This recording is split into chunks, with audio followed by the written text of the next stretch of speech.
Hey guys, ja sa strašne ospravedlňujem za to, ako teraz vyzerám. Robím si heatless curls, lebo zajtra je pondelok a chcem mať pekné vlasy. Ale preto tu dneska nie sme. Sme tu kvôli tento Overnight Biodance virálnej maske na tvár. Ja sa fakt ospravedlňujem za tie vlasy, ale to fakt akože nejde. Takže ideme otvoriť.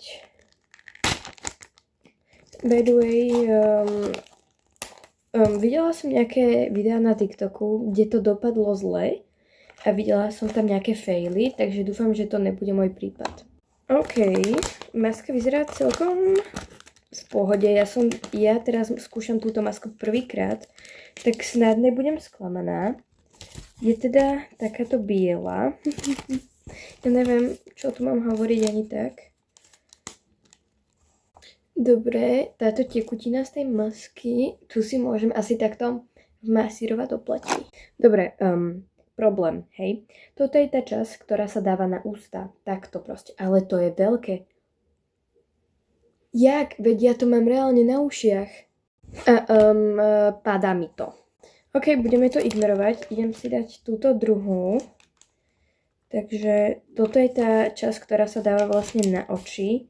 Len to je strašne slízke a ja sa bojím, že to roztrhnem a asi som to už aj roztrhla.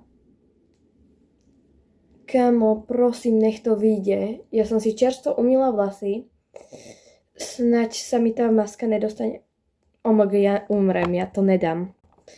Akože, pardon, ale toto akože nie.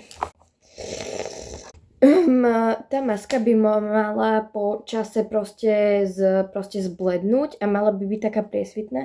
Vôbec by nemala byť biela.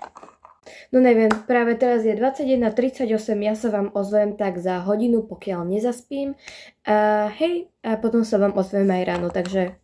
OK guys, práve teraz je 22:55, ja teda ešte nespím.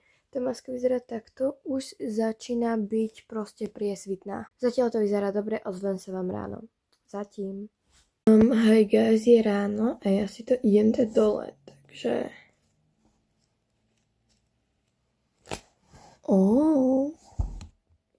Neviem, čo som si od toho mala mysleť.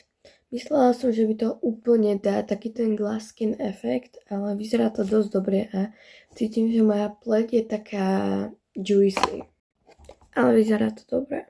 Len práve, že neviem, či som túto výrážku mala včera večer, takže... Ale asi hej, takže guys, toto bude z tohto videa asi všetko. Masku hodnotím 8 z 10. Bye!